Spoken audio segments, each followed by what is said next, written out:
Fala pessoal, sejam bem-vindos ao Drive On mais uma vez. E hoje aqui para o nosso quadro de avaliações a gente está com uma prévia. Não a prévia de algo que está por vir, mas sim a prévia de algo do passado. Essa aqui é a Toyota Prévia de sua terceira geração, uma van de 7 lugares que foi fabricada entre 2006 e 2019 e que tem uma história muito curiosa. Essa unidade aqui, mais especificamente, tem uma história ainda mais interessante. Então bora falar um pouquinho mais aqui sobre esse carro e descobrir todas as peculiaridades dessa vanzinha japonesa.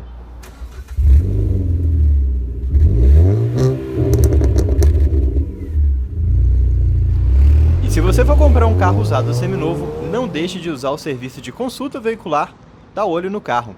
E com o cupom de desconto do Drive On você ainda garante 15% de desconto em todas as consultas. Link na descrição do vídeo. A Toyota Prévia teve um total de 3 gerações, sendo que a primeira foi fabricada de 90 a 2000, a segunda de 2000 a 2006 e a terceira de 2006 até 2019. E o nome Prévia tinha tudo a ver com a primeira geração aqui da minivan da Toyota. Era realmente uma Prévia do futuro, um carro extremamente futurista, com esse desenho de minivan, monovolume, com um motor central dianteiro e várias características bem peculiares da época que fazem com que a primeira geração da Prévia seja um carro muito adorado por colecionadores, preparadores e pessoas aí entusiastas do mercado e das peculiaridades automotivas. Já na segunda geração, o carro se tornou muito mais comum, com um design um pouco mais tradicional, assim como também nessa terceira geração, que tem um visual muito parecido com outras minivans que a gente encontra em outras categorias. Falando um pouquinho sobre a presença da Prévia aqui no Brasil, a primeira geração é a mais comum entre todas, com mais de 200 carros emplacados aqui no Brasil. A segunda geração é a mais rara, com apenas 2 modelos. E a terceira geração tem um total de 11 unidades emplacadas aqui no Brasil, sendo que 2 delas estão em Brasília, muito provavelmente vieram a serviço diplomático, e as outras 9 unidades são emplacadas em São Bernardo do Campo, ou seja, da fábrica da Toyota. Essa unidade aqui mais especificamente, um ano 2018, ela veio junto com outras 2 prévias do mesmo ano, na versão GL, para diretores da Toyota. Essa unidade aqui é blindada, não sei se as outras unidades também são, mas, bom, essa aqui é a prévia mais recente que a gente tem aqui no Brasil. A Toyota Prévia de terceira geração, apesar de ter sido vendida de 2006 a 2019, um período bem longo, recebeu ali um facelift, uma revitalização de meia vida. Então, essa versão que a gente encontra aqui, também as outras que a gente tem aqui no Brasil, já são dessa versão atualizada. E todos os modelos que a gente tem da Prévia aqui no Brasil têm exatamente o mesmo conjunto mecânico, que é o motor 2.4 a gasolina atrelado ao câmbio automático de 4 marchas.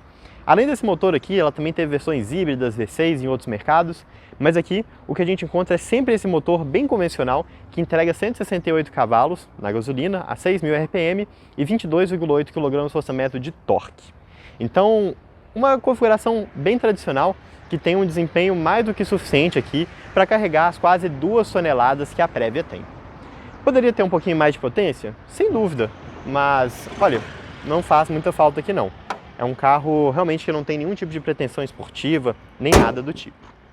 Passando aqui para a lateral, acho que vale comentar primeiro de tudo sobre os pneus. Eles têm rodas aro 17 com pneus Yokohama DB E70. DB de decibels, ou seja, provavelmente é um pneu voltado aqui para ser um carro silencioso, que não faz muito barulho de rodagem. E de suspensão a gente tem um conjunto bem tradicional, com McPherson na dianteira, eixo de torção na traseira e de freios a disco na dianteira ventilados e a discos sólidos na traseira. É um carro aqui que é feito sobre monobloco, não é um carro feito sobre chassi, como a gente encontra ali na SW4 ou na Hiace e outras vans aqui do grupo Toyota, o que faz com que ele tenha uma rigidez torsional um pouquinho melhor do que a gente encontra em carros feitos sob chassi. Depois a gente comenta um pouquinho mais sobre isso. Mas sem dúvida o que mais chama atenção aqui na Prévia é o seu tamanho. É um carro realmente muito, mas muito grande, com 4,80 m de comprimento, 2,95 m de entre-eixos, 1,80 m de largura e 1,75 m de altura. Eu não sou uma pessoa baixa, eu tenho 1,76 m e repara, o carro é mais ou menos da mesma altura que eu. É realmente um carro muito grande e que tem dimensões muito parecidas com o que a gente também encontra em outras minivans dessa mesma categoria, como por exemplo a Toyota Sienna, a Kia Carnival e também a Chrysler Pacifica. De altura aqui o carro tem 14,5 centímetros de vão livre, mas com esse entre-eixos bem longo, é um carro que sofre sim um pouquinho em valetas, em passagens ali de quebra-molas e coisas desse tipo. Ainda assim, Um carro com dimensões muito, mas muito curiosas e realmente que chama bastante atenção por onde passa. Não só pelo seu tamanho, mas também por ser um modelo que, bom, praticamente ninguém já viu na vida. Se pelo lado de fora a prévia tem um cara de carro mais antigo, aqui pelo lado de dentro essa impressão é ainda mais forte. Realmente aqui a gente está falando de um carro que parece vindo ali direto de 2006. Ainda mais com essa configuração que ela está aqui, né? Com esse interior caramelo, com essa imitação de madeira, detalhes pratas com black piano. Realmente uma modificação aqui, uma mistura de cores, texturas, que tem bastante cara ali do início dos anos 2000. Mas olha, a impressão geral que passa aqui de dentro é muito positiva. Não pela idade, mas pelo acabamento, pelas texturas, pelas características muito peculiares que esse carro tem. A começar aqui por toda essa disposição dos equipamentos, né? A gente tem um volante aqui que é muito parecido com o volante da Hilux, se não for igual. Os comandos aqui também são bem cara de Toyota, piloto automático. Aqui no centro do painel a gente tem esse painel bem o estilo aqui de Etios, né? Pré-facelift. Curioso que ele é bem grande, né? Bem esticado, mas ele não tem muita coisa, né? Basicamente a gente tem um relógio digital, um odômetro ali com trip A e trip B, que não tem marcador de consumo médio, um velocímetro, conta-giros e marcador de combustível e de temperatura de líquido de arrefecimento. É realmente um painel bem grande, bem esticadão, mas que não tem muita informação ali, para falar a verdade. Aqui abaixo a gente tem um som bem antiguinho, com cara de Corolla Brad Pitt, né? Com o desenho de Compact Disc dourado aqui no canto, né? Um MP3, sei lá, uma coisa realmente bem de carro antigo. O seletor aqui de marcha que fica nessa parte aqui central do painel. É curioso falar que ele tem aqui um modo esporte com trocas manuais, só que essas trocas manuais não são muito respeitadas, né? Daqui a pouco eu falo um pouquinho mais sobre isso. E o ajuste aqui do ar-condicionado que fica toda nessa parte aqui na lateral e com alguns botões bem curiosos, como por exemplo esse botão Outside, que faz com que o lugar onde mostra a temperatura do motorista temporariamente vire um termômetro externo do carro. Bem curioso, né? Mas o que é mais interessante aqui é o tanto de porta-treco que esse carro tem. Para vocês terem ideia, só de porta-luva aqui o carro tem 3. A gente tem um porta-luva aqui na frente, um porta-luva aqui na frente e um porta-luva aqui embaixo. Além do porta-luva, a gente tem também um cinzeiro aqui, bem japonês aqui dos anos 90, um porta-copo duplo aqui na parte central, um espaço escondido aqui dentro do console central, um porta-objeto perto da minha perna aqui do lado esquerdo, e além de todos esses porta-objetos que a gente tem aqui, a gente também tem um espelhinho aqui, olha, para você ver as crianças lá no banco de trás. Então, na hora que você vê o painel todo aberto aqui, fica bem claro como que eles realmente aproveitaram todos os centímetros que eles poderiam ter aqui de espaço para colocar um porta-objeto ou alguma coisa desse tipo. Aqui na parte de cima, né, além do espelhinho, a gente também tem alguns botões que servem para abertura elétrica do porta-mala e também abertura elétrica das portas laterais lado de trás. E antes de falar um pouquinho da ergonomia, né, bora fechar todos os porta-trecos. Daqui da frente, do espelhinho, daqui do painel, do outro painel, aqui, o porta-copo, o cinzeiro e o do console central. A ergonomia aqui do carro é bem ao estilo cadeirinha, né, que vai agradar a maior parte das pessoas que gostam de minivans. A gente tem um banco com ajuste elétrico, seja de altura aqui do assento, seja do encosto aqui traseiro, ou também da altura da parte da frente aqui do banco. O que é bem curioso, né, porque quando você está falando de um carro que tem essa posição mais de cadeirinha mesmo, é importante você ter esse ajuste aqui para você não ficar com sua perna sem apoio. E o volante também você tem ajuste aqui de altura e de profundidade. Ou seja, é um carro que no final das contas você consegue ter uma ergonomia aqui bem razoável, bem satisfatória, apesar de ser um carro que tem um estilo aqui que eu não curto tanto. E todos os ajustes elétricos que a gente encontra aqui são apenas para o banco do motorista. Tanto o banco do passageiro, tanto também os ocupantes lá de trás, eles são com ajustes 100% mecânicos. Mas bora lá para trás para falar um pouquinho sobre como que é? Sejam bem-vindos ao meu castelo. Assim como as outras minivans dessa dimensão, a configuração aqui de assentos é 2 mais 2 mais 3. Então aqui para quem está na segunda fileira, você tem um espaço tão bom ou até melhor do que a gente tem ali para os ocupantes da frente. Os bancos, como eu comentei com vocês, não têm ajustes automáticos elétricos, são todos manuais, e você consegue correr ele para frente ou para trás através de ajustes que ficam aqui do lado esquerdo, e você deixar com mais espaço para a terceira fileira ou com menos espaço para a terceira fileira. Esse ajuste aqui pode fazer com que você tenha um espaço simplesmente absurdo para a perna. Você pode descer aqui, olha, ainda mais se você inclinar o banco junto, você pode dormir aqui como se você fosse um rei. Você também tem um encosto de braço aqui dos dois lados, Então, cara, sinceramente, isso é mais confortável do que aqueles assentos de ônibus feitos para você dormir. Realmente, muito curioso. E falando ainda de comodidades que você tem aqui no banco de trás, né? Você tem porta-objeto aqui na porta, né? Um porta-garrafa. Você tem vidros que abrem aqui atrás também, né? Esses vidros aqui, eles deslizam, só que não nesse caso aqui, por conta de ser um carro blindado.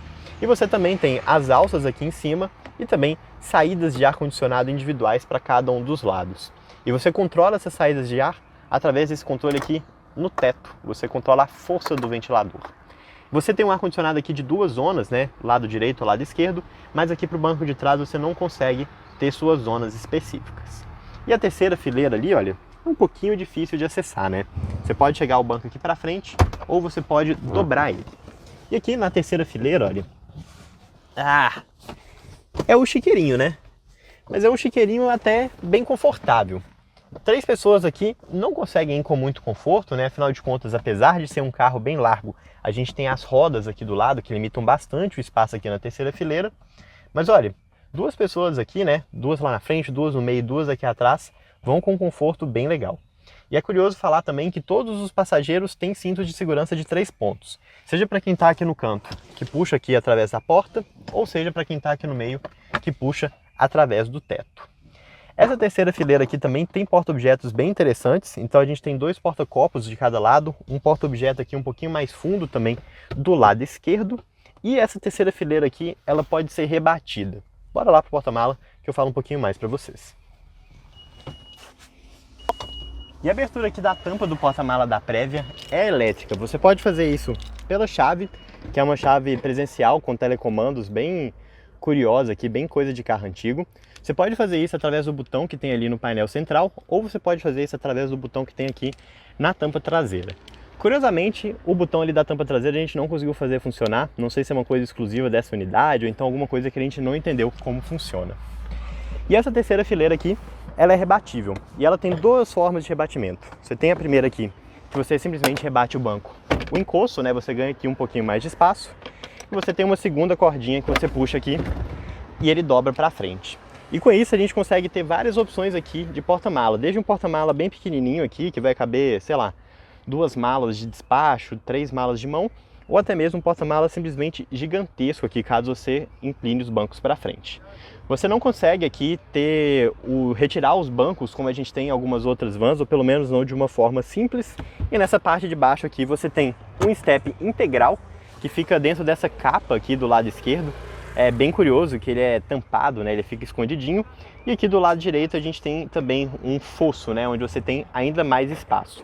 O triângulo fica ali embaixo desse fosso, mas toda a parte ali de ferramenta e de macaco fica através dessa portinha aqui do lado esquerdo. Então, bem curioso, né? Assim como lá na frente eles utilizaram cada espacinho, cada detalhe, aqui no porta-mala eles também fizeram a mesma coisa. Mas galera, tchau pra vocês. Agora tá na hora de dar uma volta.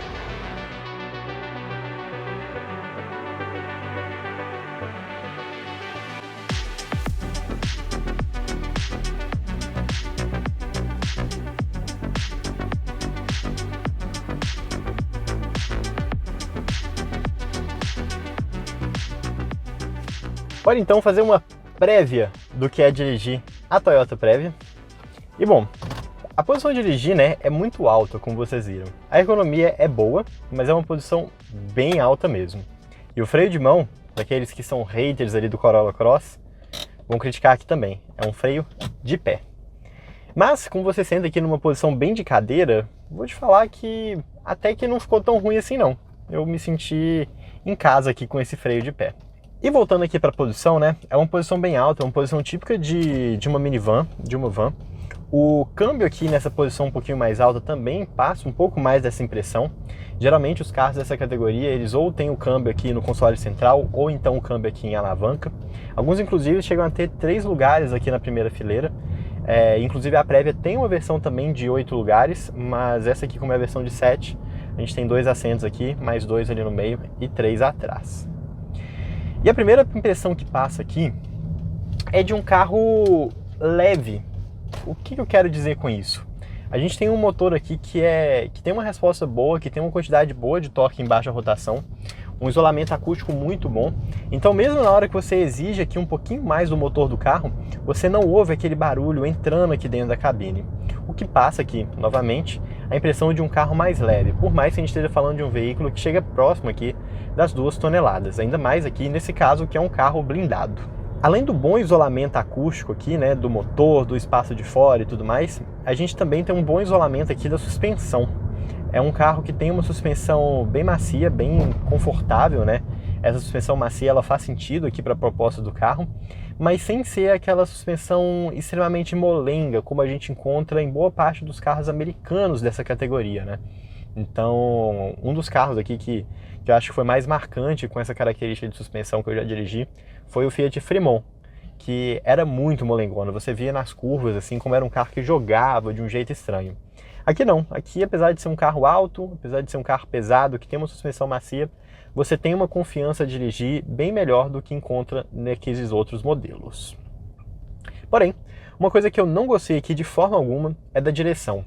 Ela é uma direção leve, o que é ok, faz parte, combina aqui com o perfil do carro, mas ela é uma direção muito lenta. Você percebe que não é que ela tem uma folga aqui no início do movimento, mas é porque ela parece ser uma direção desmultiplicada, né? Então uma direção que você vira bastante o volante aqui, olha, para fazer uma troca de faixa, alguma coisa desse tipo, e repara como que o carro praticamente não se movimenta.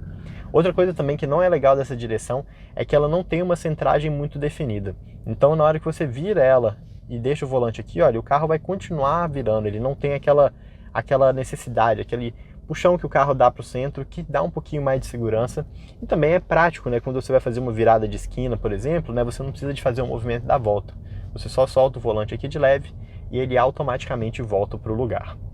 Essa mesma característica de direção aqui é uma característica que a gente já encontrou também em outros carros japoneses. Então não é uma exclusividade aqui da Previa, é uma coisa comum aqui em outros modelos dessa mesma nacionalidade. Lembrando que a Previa, esse modelo aqui, é realmente um carro fabricado no Japão. Então a gente está falando aqui de um legítimo japonês, só que claro, adaptado aqui para o ocidente. Então a gente está falando de um carro que tem direção aqui na esquerda, né? Não é uma direção na direita como seria no modelo JDM, né? Japan Domestic Market, né? Feito ali para o mercado japonês.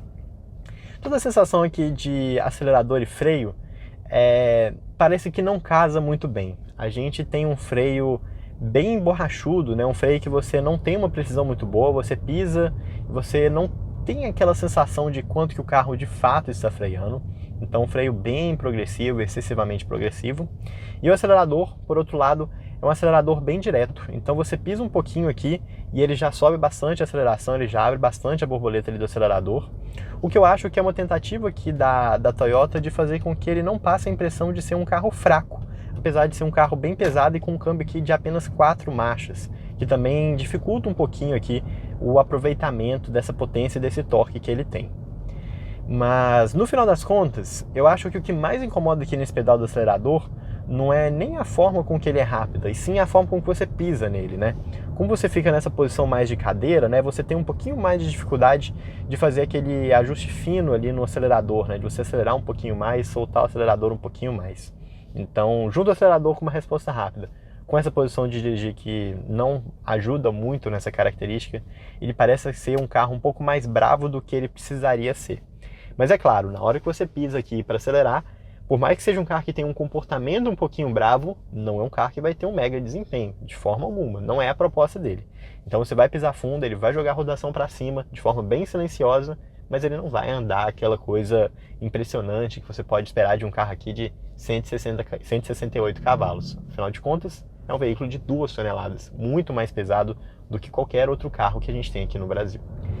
De consumo de combustível, infelizmente eu vou ficar devendo aqui para vocês, afinal de contas o carro não tem computador de bordo, a única coisa que ele tem é um odômetro A e B ali na parte central do painel, mas no geral é um carro muito curioso de dirigir, né? É um carro até bem gostoso de dirigir, né?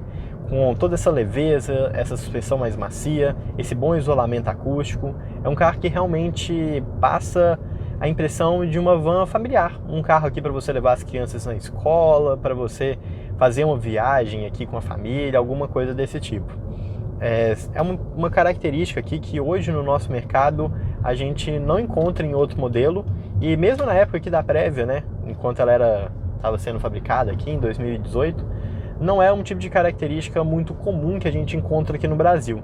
Lembrando que nessa época os modelos de 7 lugares mais vendidos por aqui eram a Spin e o Doblô, que eram carros bem voltados para o trabalho e não tanto aqui para esse consumo um pouco mais familiar, de luxo ou qualquer coisa desse tipo. Aqui no Brasil a gente tem um mercado bem de nicho ali, de importação direta, de Kia Carnival, de Chrysler, de outros carros ali de 7 lugares, mas geralmente esse público sempre vai ali mais para os modelos americanos. Muito naquela cabeça de, pô, eu andei nesse carro lá em Orlando, eu fui com a minha família viajar lá nos Estados Unidos e eu apaixonei por esse carro, né? Bem aquela coisa de brasileiro que vislumbrado com as coisas do exterior. Mas geralmente as pessoas ligam muito essas vans de 7 lugares a modelos americanos, vendidos no mercado americano, e não tanto a Prévia aqui, que é um carro mais voltado para o mercado japonês, para o mercado asiático, Austrália e por aí vai. É sempre muito complicado colocar pontos positivos e negativos em um carro tão diferente, tão exclusivo como a Prévia aqui no Brasil. Mas ele tem algumas características que chamam bastante atenção. Então eu fico confiante de falar que esse carro tem 2 pontos positivos e também 2 pontos negativos. Sendo que o primeiro ponto positivo dele aqui, sem dúvida alguma, é o conforto. É um carro muito confortável, e confortável em todos os aspectos. Com bancos confortáveis, com uma suspensão que, apesar de não ter sido tropicalizada e sofrer em algumas situações específicas, ainda assim é muito confortável. Com um motor que tem uma linearidade simplesmente impressionante e que, mesmo para um carro blindado e mais pesado, continua tendo um desempenho muito bacana. Um câmbio automático de 4 marchas, que a princípio pode até fazer algumas pessoas torcerem o nariz, mas que funciona muito bem aqui no carro. E por fim, para casar isso tudo, um isolamento acústico simplesmente absurdo. É um carro muito bem isolado, você praticamente não ouve barulho de nada que vem do lado de fora, seja de motor, de câmbio ou qualquer outro barulho que tiver no interior do carro. E o segundo ponto positivo é o espaço. A gente está falando aqui de um carro gigantesco, um carro numa configuração 2+2+3, e que tem um espaço interno simplesmente impressionante para todos os passageiros, seja quem está na primeira, na segunda ou na terceira fileira. Porém, ele tem algumas pequenas limitações ali, né, que é um porta-mala que tem uma solução de banco que toma bastante espaço, e também uma terceira fileira aqui que tem 3 lugares, mas é um pouquinho mais estreita por conta das caixas de roda. Ainda assim, o espaço, sem dúvida, é um dos seus pontos positivos. E como ponto negativo, o primeiro deles, sem dúvida alguma, é o visual. O design do carro, por fora, já é um pouquinho antigo, mas lá pelo lado de dentro realmente passa a impressão de um carro bem antigo. Na época da fabricação desse modelo aqui, por exemplo, em 2018, era um carro que já tinha 12 anos desde o seu lançamento, lá em 2006. E essa idade, sem dúvida, cobra o seu preço. Não só no visual, mas também nos equipamentos, que é o segundo ponto negativo. É um carro que tem ali sensor de estacionamento dianteiro, piloto automático, farol automático, algumas outras características ali interessantes, mas vale lembrar que a gente não está falando de um carro 2010, mas sim de um carro 2018. Ou seja, o que a gente tem de equipamento aqui deixa bastante a desejar. É realmente um carro bem limitado nesse quesito. Então, para quem gosta dessas minivans, desses outros carros monovolumes dessa categoria, com certeza na hora que vão olhar aqui para a Prévia, vão olhar para a Kia, para a Chrysler e para outros carros aqui que tem muito mais equipamentos, muito mais tecnologia, um visual muito mais diferente, com um espaço muito similar ao que a gente encontra aqui, com certeza vai acabar optando por os outros modelos. Não é à toa que a Prévia veio aqui basicamente para a embaixada e para a própria fábrica da Toyota, porque como importação independente, não é um carro que tem muito apelo. No final das contas, conhecer a Toyota Prévia aqui foi uma experiência fantástica, realmente muito legal. Não só pela sua exclusividade, mas também por conta da sua excentricidade. Um carro realmente muito diferente do padrão, diferente de qualquer outra coisa que a gente encontra no nosso mercado aqui do Brasil. Mas a verdade é que a Prévia, pelo menos aqui no final da sua vida, aqui na linha 2018, como é esse modelo aqui, já não era um carro que tinha muito apelo. Ele não tem grandes diferenciais se colocam ele à frente de seus concorrentes e basicamente virou um carro para atender aqui a pessoas que têm mais dinheiro e que querem usar o carro aqui como um transporte para as crianças para a escola. Não é à toa que essa Prévia aqui, antes de ser disponibilizada pela Quinto Share, que é a plataforma de aluguel da Toyota, ela era utilizada pelos executivos da Toyota quando vinham aqui para o Brasil. Um carro blindado, espaçoso, confortável e que atende muito bem esse quesito. Mas não tão bem quanto a Toyota Hiace, que é uma outra van que a gente testou aqui recentemente. E ao contrário aqui da Previa, que é um carro bem antigo, a Toyota Hiace não. É um modelo bem atualizado, ainda mais espaçoso e que tem chance real de vir aqui para o Brasil. Então, se você gostou de conhecer a Previa, gostou aqui desse nosso vídeo, segura aí mais 5 segundinhos que eu vou colocar esse vídeo aí da Hiace na tela. Um abraço a todos e até o próximo vídeo aqui do Drive On. E aí, gostou do vídeo? Então não deixe de se inscrever no canal clicando no ícone preto e também não deixe de conhecer o nosso canal de vídeos internacionais clicando no ícone branco.